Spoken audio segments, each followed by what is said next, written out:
I'd like to thank CPI Media Group for inviting me to speak today.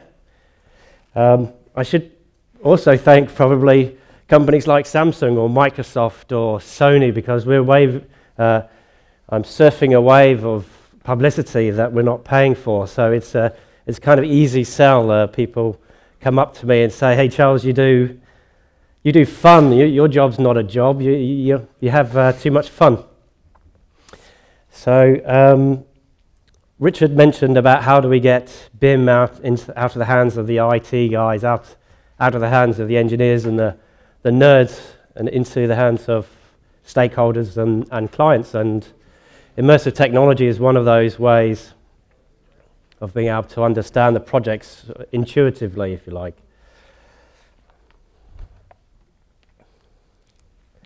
We've got a couple of videos, so fingers crossed the technology works today. We've probably seen VR around, virtual reality. I mentioned virtualization. Getting people to experience the human scale, that's what we're talking about. We can see big screens, we can look at drawings.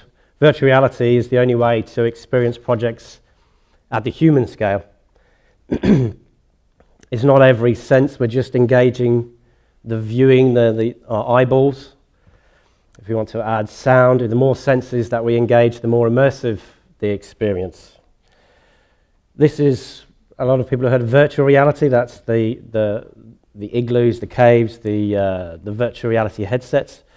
We also briefly touched on augmented reality. I don't have time to explain too much of the technology, but that's overlaying the digital to the real world. I'm happy to talk about. I could bore you to death later if you want to speak to me afterwards about it. So there's a big difference between virtualization and visualization. Virtualization is this interactivity, walking virtually into an environment, switching a switch on, seeing the light. That's where our group come in. We take this BIM data, and it really helps having the information to be able to distinguish between the different objects in these complicated models.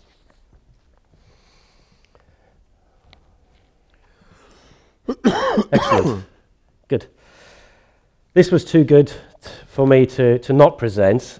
I wanted to demonstrate virtual reality in the practical, in a really real-world use. And thanks to Sam Lloyd at Modular Do, based in Jebel Ali, for helping me out with this and providing this video. So to give you a little bit of a background, Modular Do, they build prefabricated bathrooms.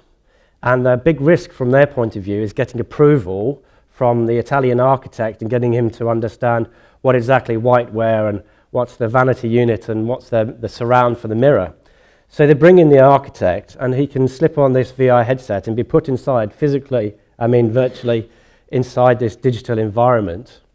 And he can choose. The user here is looking at these different options. He's changing. If you look closely, he can change the color of the walls, the tiles. He can change the whiteware, and he can get a sense of what it would feel like in this bathroom. And Modulo can do this for 2 or 3 or 4 different bathrooms, the different types. At the end, the user then can record by looking at the back of the bathroom door what he chose, and then he can contrast and compare to other options that he did. And when the architect takes his headset off, they can print out a list of those finishes which he's chose. He puts his signature on the bottom, and they're like, right, that's what you've chosen, thank you, and they can get on and start constructing. So it's a great way, a really practical way of using virtual reality, and this is, I wanted to demonstrate that it's not just at the early stages. A lot of people have heard of VR, using it maybe in trade shows, conferences like this, where they try it on and it's great for selling, but actually it has a real practical uses. So I think Chris mentioned that Facebook spent about $2.2 billion on virtual reality, and they bought the Oculus company. Now, 2015, globally, and not just construction, but across all sectors, Augmented reality, those companies providing it and the value it provided was circa $650 million. Not sure how they came up with that value. So virtual reality probably has a limited appeal, I'll be honest. I don't know if you've tried it yourself. Not everybody's comfortable wearing a VR headset. It's a little bit claustrophobic, can be a bit heavy. Great for gamers. Gamers are well into it. I generally find there's an inverse relationship between the age and you're comfortable. The younger you are, the more likely you are to be comfortable with it. This is holographic projection. I have to thank New York University. I'm experiencing that bridge, actually to me, looks like it's just in front of me, although it's difficult to represent, and virtual reality and augmented reality you really have to experience to understand what's going on. But for me, that looks like that bridge is just in front of me, and it's spooky. If you ever get the chance to try it, try it. The difference between a normal projection and what I'm experiencing is that above my head, and you can see a little red dot, there's cameras that are tracking my head movement, which means as I move my head, the image moves, which wouldn't happen if you're watching TV and you move your head.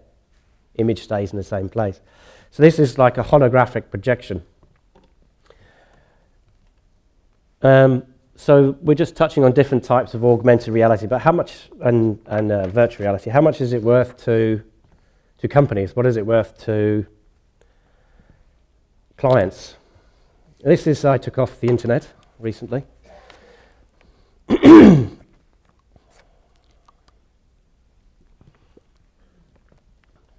So, this is what the general public or what investors think augmented reality is worth to Nintendo. It was released and their share price just went through the roof. About a week later, they then went and released a public statement saying, hey, we actually own about a third of that brand, and their share price then dropped. Then they saw the user base, the statistics came out about the number of users, had a lot of publicity. There's a jump about halfway along after that big jump, which when it was released in Japan, along with McDonald's. And today, Nintendo share prices are about 50% higher than they were 6 months earlier. So investors certainly think that augmented reality is the future and where real money can be made.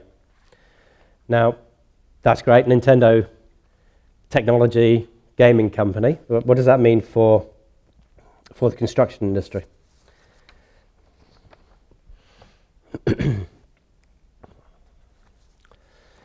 So this is Elizabeth Peters. She makes a lot of.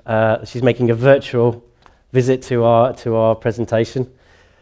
So we've got. She's wearing a Microsoft HoloLens headset, which have been alluded to in other presentations, and AECOM has taken the step with Microsoft, Trimble, and a number of these headsets, and we're experimenting and testing these out because we think that now there's one of these terminologies coming, mixed reality. So Microsoft is calling them mixed reality. Again, happy to bend your ear off about the differences. But so let's say augmented reality. Elizabeth is seeing, it's as if she's inside a digital, but a holographic experience. So she can see not only the digital media in front of her, but also the environment around her, which means that it's more comfortable. If for people who are dropped into completely a VR, totally artificial environment, some people find it very uncomfortable. When you include your actual environment around you, it becomes a lot more comfortable. So we're collaborating, and we're such a large company, we're collaborating across geographies with this technology to help us manage our risk and our design for our clients. That's one of the very, very small areas where we can use augmented reality. I'll spend a little bit of time on this slide. It's a little bit busy. I got told off for it being a little bit too busy, but hopefully it gets the message across. I wanted to just talk a little bit about the spectrum of virtual reality. It's not just this top-end, high-end experiences that we're used to, Call of Duty type gaming experience. Instant VR, and what sometimes is maybe real-time is becoming a term that some of the software vendors are using. Being able to plug in a headset and working within these software environments, no extra special software. So the software that the engineers, the architects, structural engineers, they're using themselves, they can plug the headset in, and as far as the software is concerned, it's just, instead of displaying the content on their laptop screen, it displays it on a VR headset. The next level up from that is a collaboration VR experience. That is, we need to use some type of platform. The data might be quite large. There'll be multiple users. That might mean multiple headsets or a cave type environment. And this requires some fairly strong computing power to be able to drive that. With Moore's law and all that will come down. And by the way, AECOM are working with Intel and other chip providers to understand, from the construction industry point of view, what the chip providers need to do. Communication VR, which is a little bit hidden in the corner there, is your top end, what would go out to investors, to public. That requires, we might want to have a soundscape on there. What's it like actually in our new mall? What's it like in our hospital environment? We might start to have true interactivity in there. Might even have people moving around. You can have animated other characters walking around inside the model. This is where people like me and my group get involved with very heavily to get that data in, make it as efficient as possible. Lastly, global collaboration VR, similar to the other sort of collaboration VR, intended for the project stakeholders, the project collaborators, but it requires an extensive IT backbone across offices and across geographies.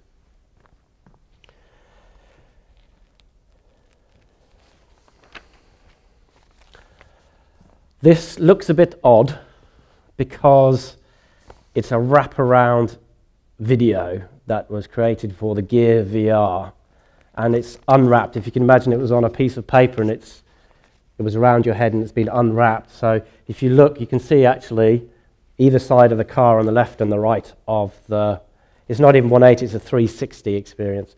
And the same vertically as well. So you're seeing all the way behind the car and all the way around. This sort of demonstrates how we can use VR simply to communicate a roads project, putting the user within the driving seat.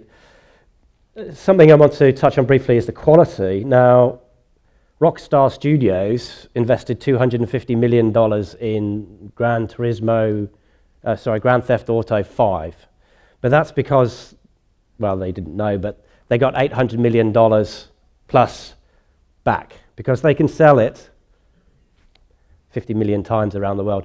We can't sell our VR experiences to 50 million people. So this isn't like a driving game you get on PlayStation and the Xbox, but this was also geared towards the Gear VR. This was aimed at a particular headset. So we had to, and a development time as well. So we see, AECOM sees VR as being another tool. I'm not saying it's going to replace all the drawings and all your videos and so on, but as another tool to engage the public, stakeholders, other people to understand why about the project and the scope and the depth of projects. This is a bit more exciting than showing an ambulance or a car. I thought I would do a Ferrari.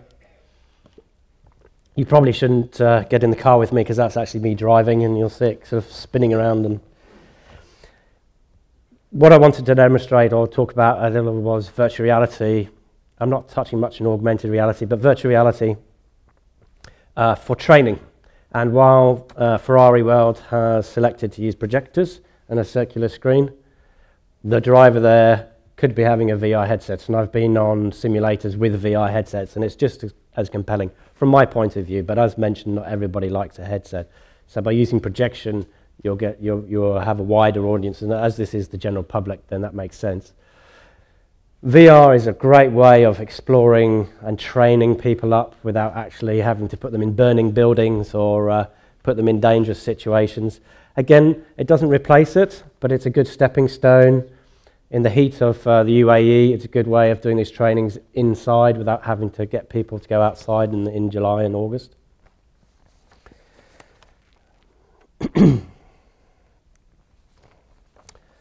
Nearly there. So back to BIM plus immersive technology. My group likes BIM projects because we've got all that rich data behind the objects, and it makes it easier for us to add the interaction. There are the software vendors who leverage that information. There are plugins, I don't know if you're aware of them, for Autodesk products. There are also ones for Bentley and Bentley standalone products, and there are standalone software completely. I don't have time to mention them all now. That will take that information and make it an information. It's not just something visual, but we can also query that data from developers, from like a VR developer's point of view. It makes my life easier.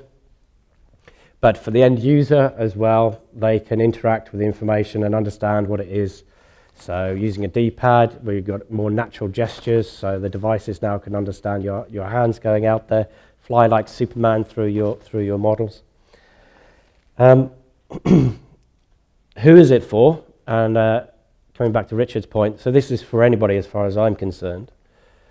Collaborators, stakeholders, clients as well, who perhaps have got this 10 gigabyte data set. How can they experience it? Yes, we can see it using these PCs, but hey, why don't you take a walk through it? Why don't you? It's more like an electric buggy, but moving through your models. And it's, yes, I think I've mentioned this, will be the third time now, virtualization. So not visualization, or visualization on steroids, if you like. So we're getting that interactivity, which is just not possible. We're talking with clients about villas, like clients that we have who they want a prototype villa being constructed. Well, we can offer a villa, a virtual villa, where they can go in and change, potential investors can go in, change the interior design, change it from daytime to nighttime, switch on the TV and virtually sit on the couch. But if they were to turn up to the physical villa, they could only turn up at one particular time of day with one particular type of interior design. With the VR, we can press a button and we can have different layouts. We can put them in 5 different villas. We can drive them around the whole development. So BIM and immersive technology, it's my humble opinion, if you're a client and you're using BIM projects, you want to start thinking about maybe discussing with your consultants, your team, hey, what's this VR thing? Can we give it a go? So, short and sharp. Well, was it, I think. Any questions? Any hands up? One at the, right at the back there. We'll get a microphone. Thank you for your presentation. Actually, my question, how can we utilize the virtual reality and augmented reality during the construction stage? For example, can we integrate the actual site progress to the any VR model? Laura actually mentioned the Daiquiri headset. If you get the chance to look that one up, the Daiquiri headset is designed for construction. But having said that, the screen itself struggles with daylight. So it has to be out once the building's enclosed, and then it works quite well. And what's great about that particular device is that it used something called SLAM, simultaneous location and mapping, like kind of GPS, but for interior. And if ever I start up a company, Slam Dunk, I've got a name straight away there, so maybe I'll talk to Daiquiri and see if they'll take me on. Yes, definitely. I mean, look, yeah, all these immersive technologies can be used across the whole. One of the dangers is distraction, actually, and safety, health and safety, walking around with something that's flashing at you and giving you all this information. You might fall into a hole. So, yeah, there's also within the office environment, collaborators, within the stakeholders understanding the project, augmenting drawings. So if you think about a pack of drawings that tenderers might receive, they take out their smartphone, point it at the drawing, and a 3D version of whatever they're looking at, the MEP, that particular corner of the building, pops up out of the drawing. How powerful would that be for the tenderers? There's a question just down here.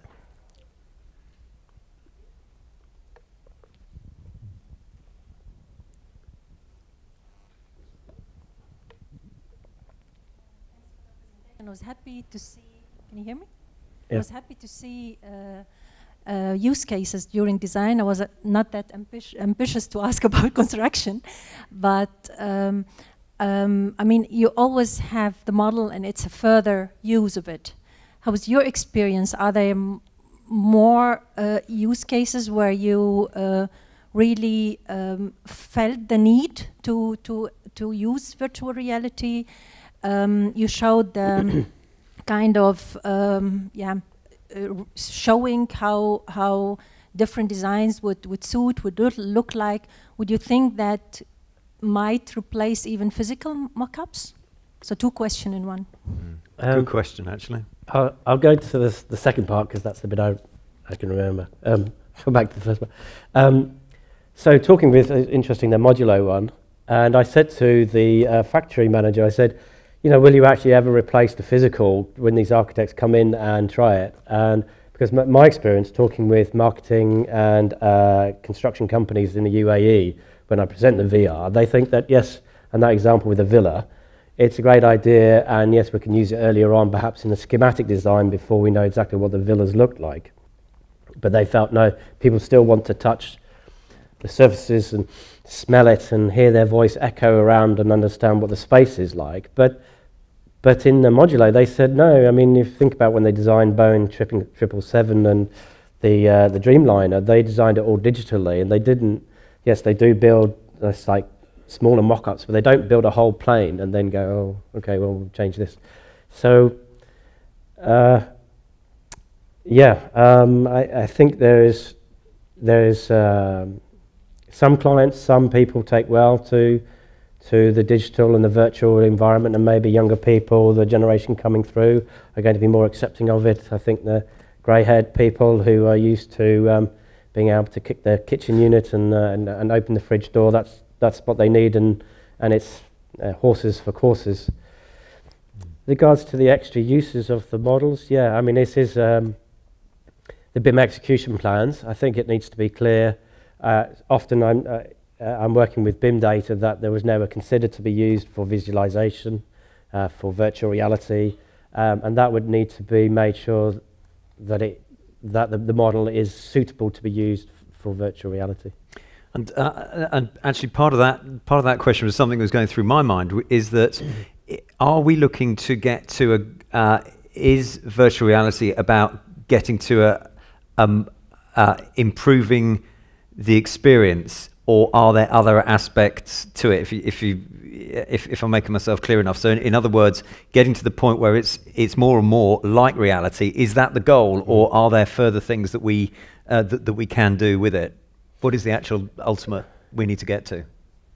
Yeah, I mean, if your virtual reality becomes so good that it's like real reality, why bother building the thing? That's, yeah. But then... that wasn't exactly where I was getting to, but it's a fair point. Yeah, it's like, well, if you can do everything... the Second Life came out and everybody thought, oh, we're going to go and all live in Second Life. Yeah, so I think it has a certain level, and the more senses that you engage, everybody's focused on the visual experience, but we've got to think about the auditory experience. But then I've also had a client say, well, what's it going to smell like when I walk into my villa or I'm out on the golf course? And they seriously asked us to look at ways of emulating that. And we laugh, but actually, the more you think about it, the more you think, well, no, if I smell it and I see it and I hear it, and I can have some kind of tactile feedback, it's getting very, you know, we're starting to get some pretty visceral experiences. And it has been shown, and it's being tested in universities all over the country, that, yeah, it's the more senses that you engage, the real it becomes. Maybe we're all living in a simulated environment now, according to Elon Musk. Yeah, indeed. Any more questions? Sorry, just one here. Go on, Gavin. Hi, Charles. Hi, Gavin. Fascinating topic, as always. One thing I wanted to ask you about is, looking towards the future, you've read articles about how augmented reality is sort of taking plain, boring spaces and turning because of what you perceive or what you see through your goggles or through the screen, it creates an illusion of different spaces, and so how much of an application does augmented reality have in terms of interior design and in terms of creating new spaces out of just existing spaces as well? That's an interesting one. Yeah, sure. I mean, we could all just end up with just a headset, and we just need a wooden bench at home.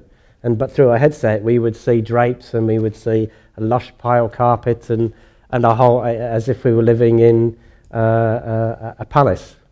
I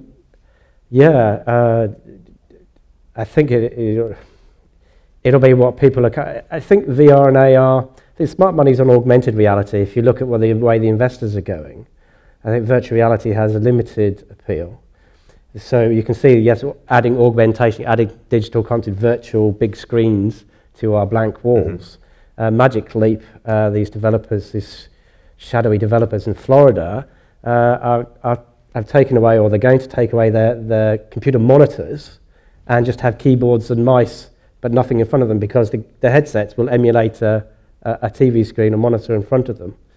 So yeah, we could see a change in, I mean, airlines are looking at getting rid of the monitors on the back of the chairs because of the extra weight, because people are bringing a smartphone with them anyway. So as this technology becomes more widely accepted, we might see changes in interior design, assuming that the user of the villa has some kind of smart or augmented reality device. Wow. Okay. So just time for one more. There's one more question here for this session. Thanks, Charles. Are we not killing the creativity of architecture and interior decoration? This is becoming a structured creativity by virtual reality and augmented reality. Interior design and architecture is about spontaneous creativity based on the region where we work, and it's being developed. Now, this technology is something like the product suppliers' choices, what is being given to the client to select among few options what they have. When we select, let's say, a bathroom, what you said, now how many options will be able to give? There are, the creativity is around 100 different options we have. Now you'll be able to give only 3-4 options to the client who is going to walk around and select. You select this color or this model or this. You get my point? So you're saying that we can present lots of different options to our clients? See, the architecture is developed and the interior decoration is developed based on the creativity of the professionals who are involved. I can't hear you very well. Is that microphone on? Can you hear me now? Yeah. Maybe I understand what you're saying. So actually what you're doing is you're taking the creativity away from the architect and you're handing it straight to the guy. It's a fair point. Yeah. I understand your question. So okay, so this is the changing roles that we were talking about earlier. What you're saying is we're sapping away the creativity. We're actually gifting it to the client. I've got to say that I am the world's worst in choosing colours for anything, so I wouldn't subscribe to that at all. But maybe you've got a choice. You want to answer that yourself, Charles? Yeah, I think how much power you give to stakeholders, collaborators on the project is up to you, and you can hide things with virtual reality and augmented reality, or present things in such a way that you can guide the decision and say, well, look at this, this is amazing. Oh yeah, I love that. Oh, you show something on a piece of paper. Oh yeah. So there are still ways to guide stakeholders on projects with VR and AR. It's a fair point, though. It's a fair point. Okay, I think that's probably no more questions from the floor. We've come to the end of our time as well. Charles, fascinating as ever. Thank you very much.